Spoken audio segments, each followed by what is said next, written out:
What's going on, guys? Man, I'm excited to bring to you this review today, and this is something I've been really wanting to talk about ever since it came out, but I really had to find the time to commit to it and really hanker down and watch it. And as you can tell by my shirt here, I am of course talking about Get Back, directed by Peter Jackson, going through 60 hours of footage and 150 hours of audio recorded during Michael Lindsay-Hogg's filming of the 1970 documentary Let It Be.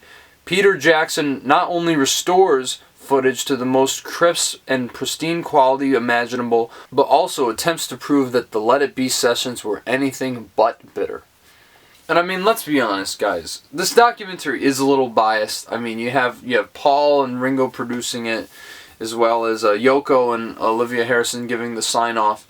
So, of course, they were wanted to portray themselves in a bit better light. But also, I haven't seen the original Let It Be film, but from my understanding, it is very, I guess, one-sided in a sense in that regard too, because it really only shows a certain facet of those recordings in a period during those sessions. But this is really such a treat.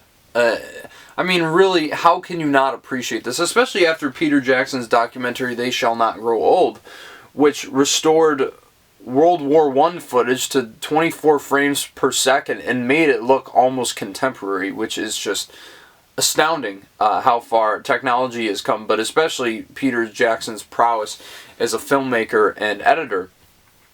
So, of course, knowing that, going into this, I was very excited. But being a massive Beatles fan, I was also like, man, I really want to see what happened during these sessions. Especially never seen the original Let It Be. And I tell you, this is the thing. I just watched Todd Haynes' Velvet Underground documentary a while back, and it was really good. But it didn't really tell me much more about the Velvet Underground than I didn't already know. Now, keep in mind, I know so much about the Beatles. I am a Beatles fanatic. So all the little pieces of trivia I absolutely eat up, and I've done my research pretty thoroughly. There is stuff in this documentary I never knew about. And finding it out was just so gratifying, because, I mean, there's things that Paul didn't even know about. There was a conversation. Well, first I want to say that, we're getting into spoilers, but I mean, it's history, so it's like, how much can you really spoil? But basically, there's a conversation between John and George in the third episode where George was basically saying, like, he has all these songs he wants to write. He wants to put them out under his own name, but he also, wants to keep doing Beatles stuff. And John was kind of agreeing with him, like, yeah, that's a good idea. And Paul, I think he went to have a meeting with Alan Klein, as, we all see how that turned out. But really, it was one of those things, he's like, I wish I had heard that, because then the Beatles could have continued. Yeah, so it's crazy to, kind of put that into context with eventually what happened later on, as history understands it now. But man, I mean, there's so many great moments. Just seeing all the four of these guys together, just really having a good time for most of it. I mean, yeah, you have a little bit, the beginning, the first episode is a little on the edge. I mean, especially when George quits the band and they have to go convince him to come back. But really, I mean, a lot of these sessions are them just goofing around having fun, and apparently that's how the Beatles came up with songs.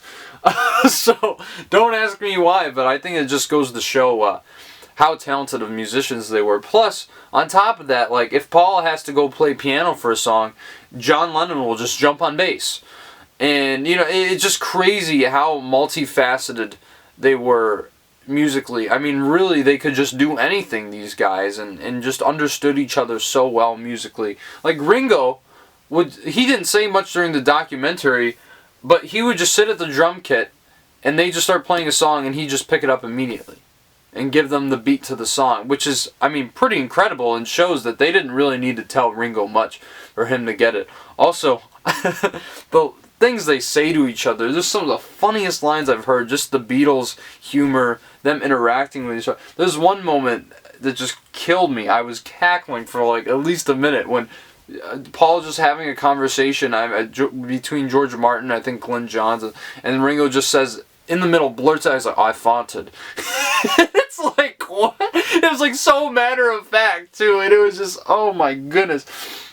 So many great moments, especially from John Lennon, who obviously was, considered the funny Beatle, but really he brings his great sense of humor. And it's just so beautiful to see Paul laugh at John, because you can tell how much these guys enjoyed each other's company and really did love each other despite the arguments. But as Paul says, his family have arguments, and that's how it was with the Beatles. But really, you can tell how much they understand each other and just enjoy each other's company and their own little brand of humor.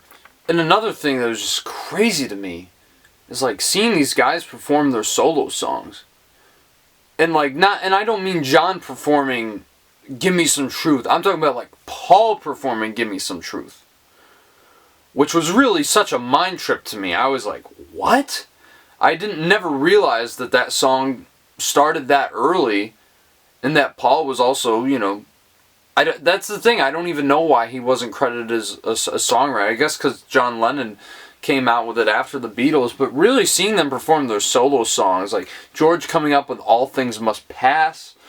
And of course, I have to talk, this is a Beatles song, but I love that moment when Ringo's coming up with Octopus's Garden and George just goes over to the piano and helps him write it. I mean, what a beautiful... Yet again, another beautiful moment, and just shows the love that George and Ringo had for each other. I mean, just amazing, amazing moment for any Beatles fan. But really, to just see them perform these songs, that was one of the things I meant, that it was so revelatory. I never knew that they were performing these songs that early, and yeah, it really is just, what an important piece of history. Just mind-blowing, honestly. But not only are there laugh-out-loud moments, but there's also really compelling arguments, at least the ones that are there. And it really makes you see both sides of the token, what each Beatle is saying during it. Because it isn't really one of those things where it's like, oh, it's very one-sided. You're like, oh, okay, like, I see where Paul is coming from, or I see where George is coming from. It is really, really... well thought out from all these guys. Just the conversations they had were very insightful, but also like very revealing stories at the same time, and just the backgrounds of the songs. I mean, I didn't realize that Get Back started off as a anti-white nationalist song against Enoch Powell, but which makes, the lines "Get Back to Where You Once Belong" make a lot more sense. But I'm glad they kind of went with the route that they did for the final product. But really, I mean, there's just so many beautifully touching moments too. Like, there's one where Paul's just playing at the piano. I forgot exactly what he was playing. It might have been "Let It Be." And Ringo just says, I forgot who he said it to, but he's like, oh, I could just sit here and watch him play all day, and listen to him play all day, and it is just so lovely, and just shows how much admiration Ringo has for Paul as a musician. I mean, just stuff like that really was the highlight moments, especially one moment where this is after George walked out and John doesn't show up to rehearsal. It's just Paul and Ringo, and at least from the band, and then a bunch of other people in the studio. And you can just see tears welling up in Paul's eyes, and then there were two. And not only is that poignant just in the moment, just to see Paul like almost break and get emotional like that, but now seeing it's like Paul and Ringo are the only ones left. It really is a heartbreaking moment in the documentary, but really just history has kind of made it even more so.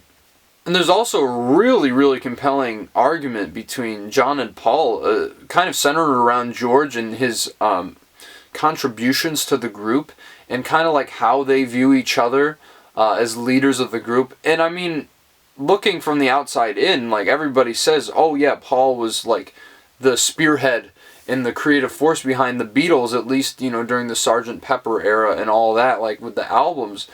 But it's like, then you hear from him, and he seems like, oh, like he sees John as the leader. And it's so interesting, to kind of see how they view each other. And then John kind of throws it back at him that he's kind of domineering and all that. And so it really is just marvelous to behold, because it's like, there's the public perception of the Beatles, and then there's the internal perception of the Beatles.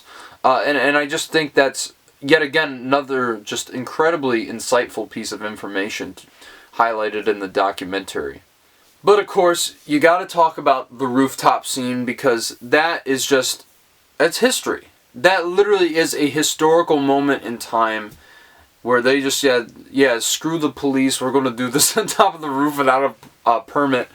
And you just see, and it was in like the end of January, so it was cold out. Just all these people lined up in the streets listening to the Beatles perform on the rooftop. And I just love the interviews that they get with the people down on the street, especially this one old man who's like talking about how great the Beatles are and how great they are to England, and how, you know, significant their musical contributions are to the country. And just him talking about, when they even ask him, it's like, would you let your daughter date the Beatles? It's like, oh yeah, the lovely lads. And I mean, just seeing how that older generation at the time, even people from then, appreciated the Beatles, just, it warms my heart, you know. And then there's the one guy who was like younger than them, saying, oh, they're disrupting business.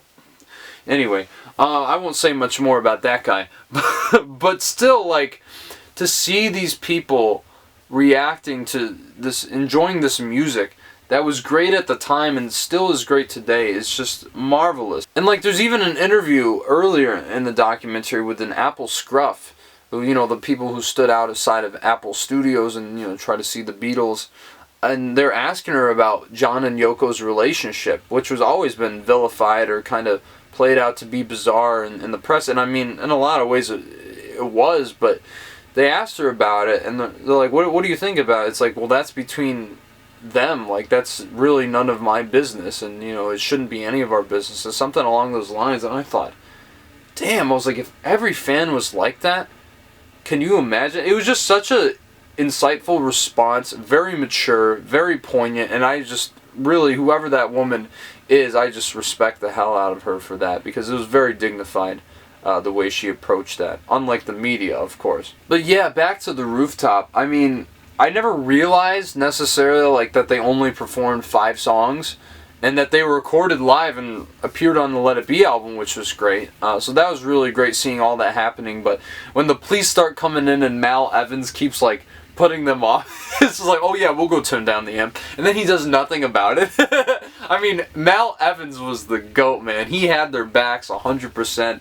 It's just so great to see what he did in that documentary. Just hilarious. But also when the police get up on the roof, I love I didn't notice this when I was watching this, but George just turns up his amp, and then Paul turns around and goes, woo!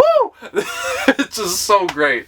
Yeah, the fact that they weren't even arrested after that makes it even better, that they're still able to give this final performance. And yes, I mean, that was the final public performance by the Beatles. And so it's like a lot of these people kind of writing them off at the time. I mean, if they're still around, it's like, you're stupid. I mean, you literally witnessed history. And I hope if they're still alive that they're kicking themselves right now for realizing that. But despite everything that was great about the documentary, especially when Billy Preston comes in and just seeing him give so much life to the Beatles and just smiling the whole time. Gotta love Billy Preston. Also, I didn't realize just that he was a musical prodigy and played with Nat King Cole when he was like 11. So that's pretty impressive. But I think my biggest problem with it is way too long. They could have cut at least like an hour out of this. And I mean, it's hard to like pinpoint what moments they would, but I think the second episode, it's really good, but I didn't quite love it. It really drags. It really does. And so and plus they play like Don't Let Me Down like 100 times, and it's a great song, but after watching this documentary, I'm kind of a little sick of it, just a little bit. So I hope you understand, of course.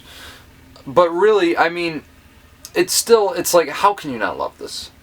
I mean, this is such a treat. The fact that we even got this footage, the fact that it revealed so much to us Beatle aficionados who already thought they knew everything. I mean, this really is such a fantastic feat, and I want to thank Peter Jackson for revisiting this footage and giving us something quite incredible. So, for my rating, I am going to give Get Back an 8.5 out of 10.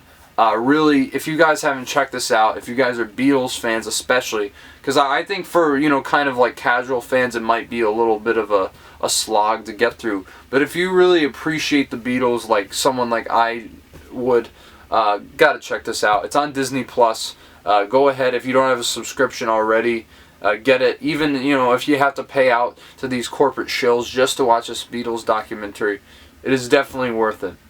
Alright, but what did you guys think of Get Back? If you saw it, drop your thoughts in the comments below. Smash that like button if you like what I'm doing here. Subscribe to the channel. Really helps me out. I try to bring you guys quality content at least once a week or more. And I assure you, my list for the top 10 albums of the 1970s coming very soon. So stay on the lookout this week. And we'll see you guys later.